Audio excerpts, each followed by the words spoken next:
Good evening and welcome to For the Record. The Walk On, Walk Strong or WOW's Kids Fiji initiative, a charity that helps children with cancer, has begun its 2016 campaign to raise funds and to raise awareness on issues surrounding children with cancer. And we are joined tonight by two individuals who are leading the campaign in Fiji. I am glad to welcome Div Damodar, the CEO of Damodar Group, who has partnered with WOW's Kids for 2016 to campaign and to raise awareness, as well as one of the founders, the co-founder of the WOW's Kids Fiji Foundation, Mr. Taolo Kami. Gentlemen, thank you very much for being on the show with us tonight. 2016, a new year. We've started campaigning and funds are being raised. How is Damodar and Damodar and WOW's Kids Fiji working together? What's the collaboration? Div. Okay. Well, Damodar Group has been quite involved in with WOW's Kids for a couple of years. In other activities such as in cinema fundraising, awareness and whole works. And they've asked me, would you come on board to lead the campaign? A year ago I thought twice, but this year I said, look, I'm coming on board. And what really triggered me is when I actually saw it with my own eyes, what the actual issues out there. And we don't realize it, but it's a growing cases. And so I've come on board, and my aim is purely to bring awareness to people and to raise as maximum money as possible. I want to thank the whole and the whole board of WOW's to accepting me on board, and yeah, we have a 4-month journey ahead. Taolo, WOW's has been around for a few years now in Fiji and has sort of changed the paradigm when it comes to children with cancer treatment and awareness. What are your goals for 2016? Yeah, I think we've come out of, I think it's just an emerging time now for us. Separate registration and independent organization now. And the focus is how can we make it easier for children and families. And with 2016, we want to improve the services that we're already doing, and including things like the support to follow kids that are brought into hospital, and then the whole thing that with cancer, treatment is not one-off. It's often a 1, 2, 3 year process.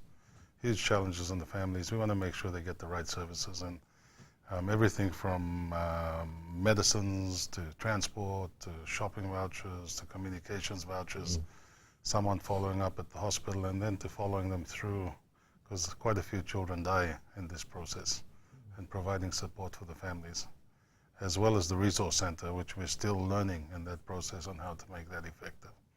How many people or how many children is WOW's able to reach out to? And I'd like your reflections as well, Div, on what your aspirations are in terms of being able to reach out and provide this assistance. Let's give a reflection of what it used to be like and where it is now. Yeah. Well, see, I mean, there's no, with what we're seeing, the numbers are sort of,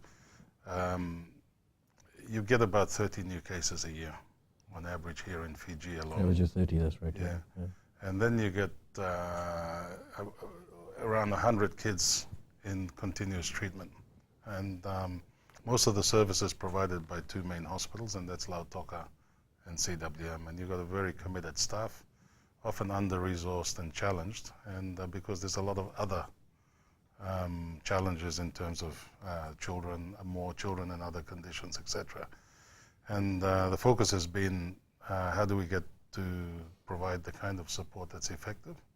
And so in the last year we've got a list of over 40 children, for example, that we've followed through and provide support on request from the doctors in Lautoka and in CWM, and working very close with them. And the support, like I said, a shopping voucher of $50 a week, just to allow them to get because the family moves is often brought from another place to come stay in Suva or in Lautoka. Taxis, finding that often kids after treatment would have to get in the back of a truck to go back into the village, and finding that as one doctor commented, that the taxi rides have made it much easier for the kids to come for treatment, go home, and it's better than them staying at the hospital. And there's a lot of little things like this at the moment that in terms of just these kind of services on follow-up. The other day it was a family that needed accommodation. Other times it's can you bring the sister and the mother in from Manuel level? And they're the kind of things where you sort of try to insert and say, yes, we can. And then palliative care is another area of interest where kids are sent home to die. And often with limited support. And we want to get to a stage where you say, if they need to see a doctor, even if they're at some isolated place, can we guarantee a doctor there once every couple of days just to check? Can we pay a nurse on other off hours to go and ensure medicine's being provided? These are long-term goals. What you're talking about is services and a system that will take time to implement. Well, I'm hoping some of these are sooner than later. And the longer-term goals, we can talk more about that. Of course. And Div, you've come on board. What sort of responsibility or what sort of reaction do you want to see from the private sector? Damodar Group is one of the leading businesses in the country, a huge investor. Do you expect your partners or private sector individuals to come on board? Yeah, definitely. I've been having strong meetings with a lot of the private sector, and a lot of NGOs have been approached me. I recently went to New Zealand specifically to meet on some of these investors who are coming to Fiji and some of our business partners out there. Actually, what the whole was mentioning, which is true, the actual issues up here, some of them are quite basic. It's a short-term issues, but there are also long-term issues which apply to facilitation on the financial facilitation on drugs, and that's where I'm coming at. And then I'm trying to bring this awareness program out to other business houses and all to hey, come on board and just you'll be surprised to see that a lot of these business houses have no idea about it. We know there's an issue, but I don't think specifically where they knew these are the cases that are coming. People can afford it, like three of us, we could fly out from here and get a treatment, come back. But the people who are fortunate on that socioeconomic level, yeah, they go through some serious issues, especially on parents who just sit and watch their child go through that, you know. And some are very interesting stories that we've actually heard. And when you visit some of the families, yeah, so those are some of the stuff that we want to bring it up to a table and say, look, there's certain assistance really seriously needs to be put up here. Yes, from a ministry health point of view or from a medical administration point of view, there are a lot of other cases too up there. But I think a lot of assistance is to be given in. Yeah? All right, and basically. sorry, with that, we've come to the end of our first segment. Stay with us. We'll continue discussions in a short while.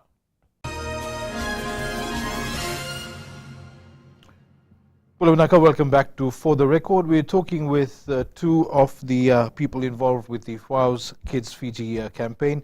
Dev Damodar, a businessman, CEO of the Damodar Group, who has come on as a campaigner, and co-founder of WOW's Kids Fiji, Taolo Kami.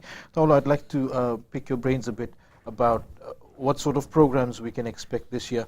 Awareness is key, getting the message out there, getting more people involved. So as you roll out more of these campaigns in the months to come, what can we expect to see? Well, I'd like to, I mean, for the services I've already described, we've got a resource center going here.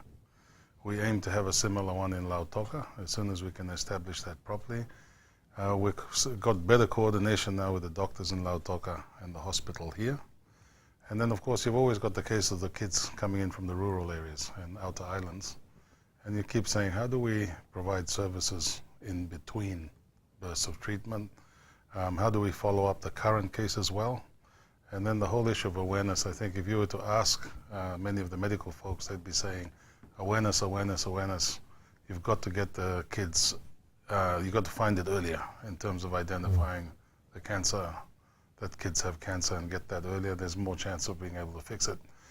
The issue of support, how we can improve that. And it's just been over a year now where we've taken full control of trying to get things going, and the board has sat down and saying we can do better, and we've got to do better for the sake of the kids.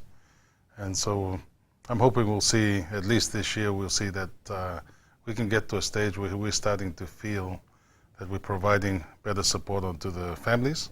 And the other one is also helping at the hospitals with the children's ward and especially with the oncology in terms of critical equipment, making it more comfortable in the hospital and through partners and supporters and through some of the funds that we're getting. And of course, the nice thing is when you do fix the children's hospital or provide equipment, it helps all the children, not just the cancer kids. And we're very well aware that that's some of the things we can do, at least in this run towards the end of the year. Let's come back to the bit about raising awareness and raising funds. You mentioned earlier that businesses weren't aware, and they weren't aware that the problem was this big. Do you think that's something that's reflective of most of Fiji, apart from the families and the people who have gone through this very personal, very trying times, for some which becomes tragedy? But on the whole, do you believe a lot of Fijians don't know about? That is actually the truth. I think a lot of people are not quite aware of how big a problem is. Everyone, I mean, in my family, I know there are about, I think 2 people who went through the process and they're okay now, you know. But when you start speaking to business houses and all, they go, how big is the problem? And then when you share the stats and all, and what's been happening, you get quite a shock with that. Also, just want to add to that is that, you know, we are very fortunate to have some very great hospital staffs who are, I mean, when I first met them, just so dedicated staff who treat each and every child as their own child, you know, and not a second is spared. But you know, the actual awareness, well, that's what I meant. And that's my actual idea and point is to bring it out to the open. And with especially thanks to VOWS, and so that's where we're heading. So how big is the problem? We're talking about children going through such difficult times. We just established that a lot of people don't know. Yeah. What is the reality now? Yeah, I think the reality, and if you talk again to medical staff and then talk to the families, some families have some resources. But with cancer, it means treatment over a period of 2 to 3 years, if they're lucky to last that long, or blessed enough to survive that long. And it's meant, in some cases, parents giving up jobs to spend 6 months in the hospital or several months in the hospital. It's meant that they're struggling, and often it's not the only child they have, but that child just sucks up everything in terms of attention and resources. Sometimes we assume that with our network of families that kids are well supported, but you'll often find that in many cases they come from the outer islands and stay in a settlement and share a very simple lodging with relatives who have many kids themselves. There's no private time, there's no, and you know, you visit once, you visit twice, you come for the 3rd visit and you're feeling uncomfortable.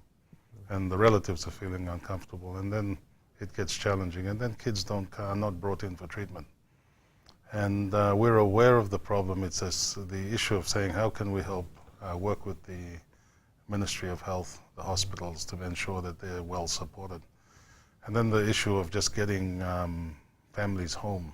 And again, you expect sort of that's one thing we in the Pacific are good at, is when someone dies, the family comes together. But sometimes even that is a difficult one, especially if the family is not from Suva. Yeah, the outer islands ones. Exactly. And we'll get requests, things like, how about a coffin? Can you help us with the coffin? Can you help us with the preparation of the body? And we're just aware that the same family is not only devastated with the loss, but they've just been through a journey where they've basically lost or put aside everything for this child. And you know, if the story I'm saying here is the story of anyone who's had a family member with a child or older, they know what that means when someone gets cancer. It's just an awful, awful disease.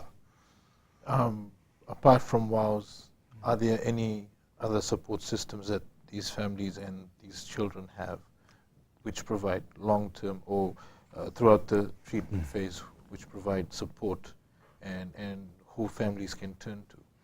Well, the Fiji Cancer Society has been around for a long time, and they've set up quite well in the new facilities. And I think we've just come to some agreement because they look after the whole spectrum adults, and then many other challenges as well as funding. And so we've come to the agreement that we work together, and in as many cases as possible with the children, WOWS will provide the extra support. And then you've got other funds that deal with so many other cases with children. And but in terms of child cancer, there's been one-off cases where special funds have been set up for some children. We can't deal, for example, right now if a kid is sent overseas, that starts at $30,000, and that's the start. And in the end, over a period of 3 years, my estimate, if they keep going overseas, you're getting into 150, and that would consume almost half of your fundraising in a year. And so we've had to make limits and say, look, we can put $5,000 towards the case if recommended by the doctors at the hospital. And then that family has to go into their own fundraising, or the government and other sources come in to help. And so there's been that kind of support. All right, and with that, we've come to the end of another segment. When we come back, we'll try and look at what we can do locally and how we can try and build services available in Fiji. Stay with us.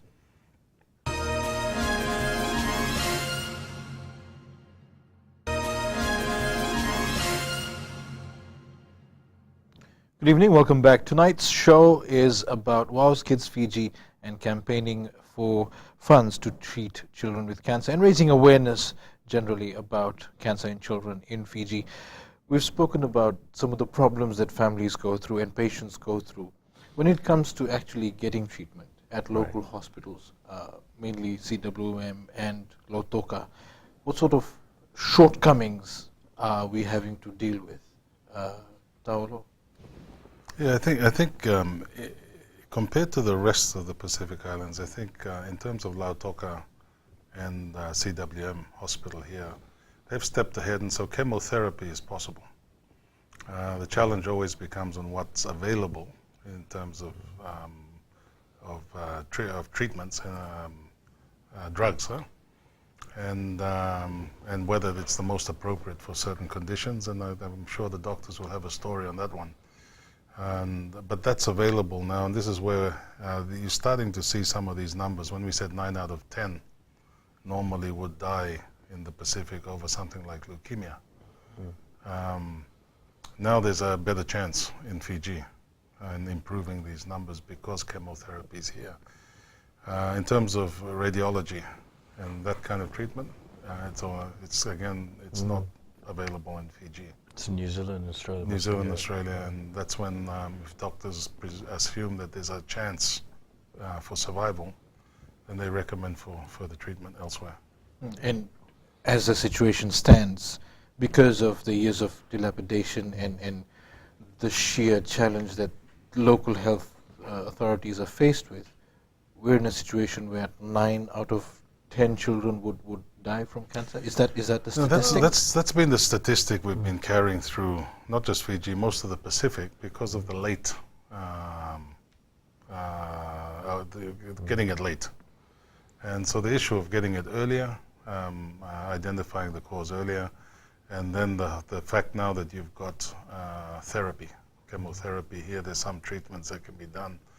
Hopefully the numbers are getting a little better, but we're still nowhere near the kind of scale of treatment that a typical child will get in, say, New Zealand or elsewhere. And we're hoping over time that when you start to say what's a vision, that this is a journey that starts to elevate the opportunity for treatment. Just wanted to add on that. The other actual issue is, and please correct me on this, is just the cost of the drugs and the medicines, injections, specific injections that has to be flown over, and the cost of that. Those are very expensive. I mean, I'm learning too as we go forward. Some of them are like what, $1,000. Some of them are like $800.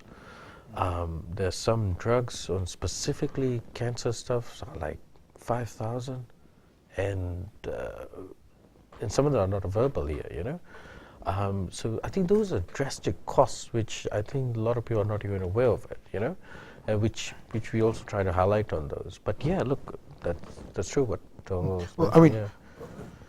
that I mean, if we're faced in a situation like Yes. this, the health ministry can't afford this drug. Mm.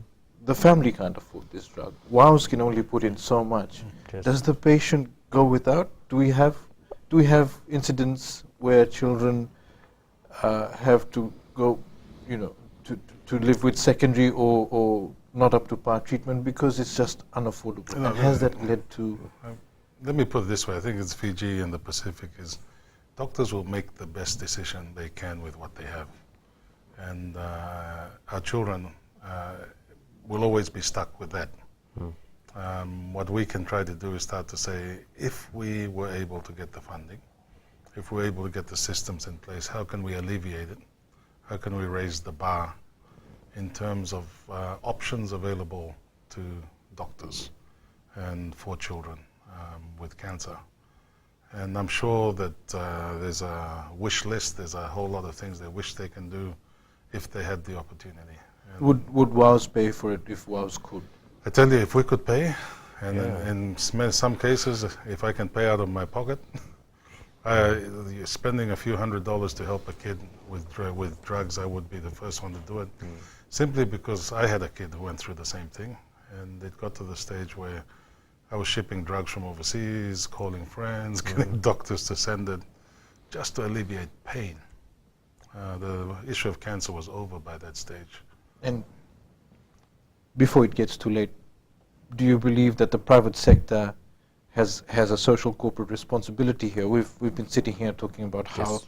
these drugs are so expensive. You've got multi-billion-dollar pharmaceuticals overseas which have patents, so you can't find a cheaper version of it. There are no generic cancer alleviating, cancer treating drugs. So where does the private sector come into all of this? I guess it is any level of corporate responsibility. I think companies have really woken up to that, and I take my acknowledgement for the Minister of Economics, who has actually brought this up, that corporate responsibilities to come in. And we are one of the leading companies who has walked into this, and we're very, to be honest, I'm quite grateful that some of the companies have come on board with us. A lot of companies have been doing it, but the awareness is not there. The information is not there.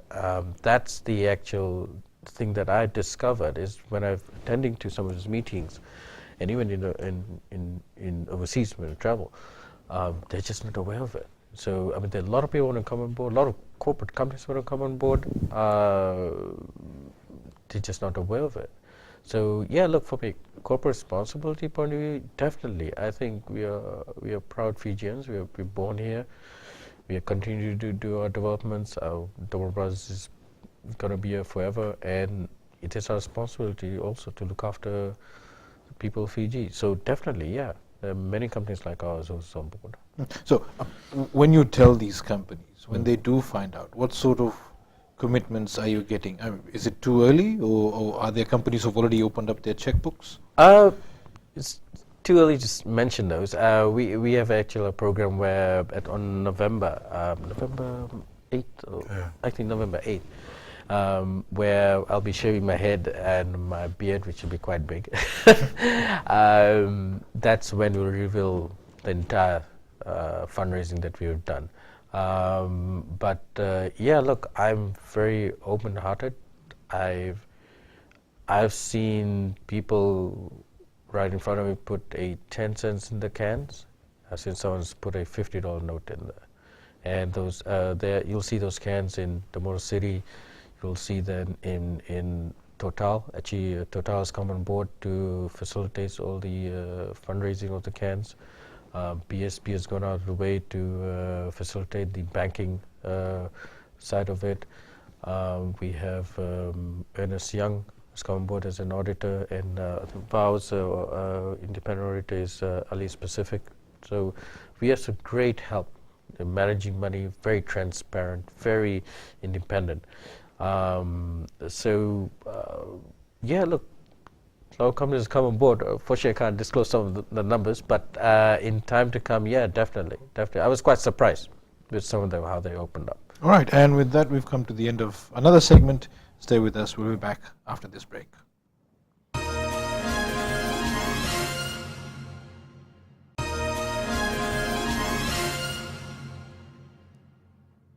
Bulabanaka, and welcome back to let's roll again.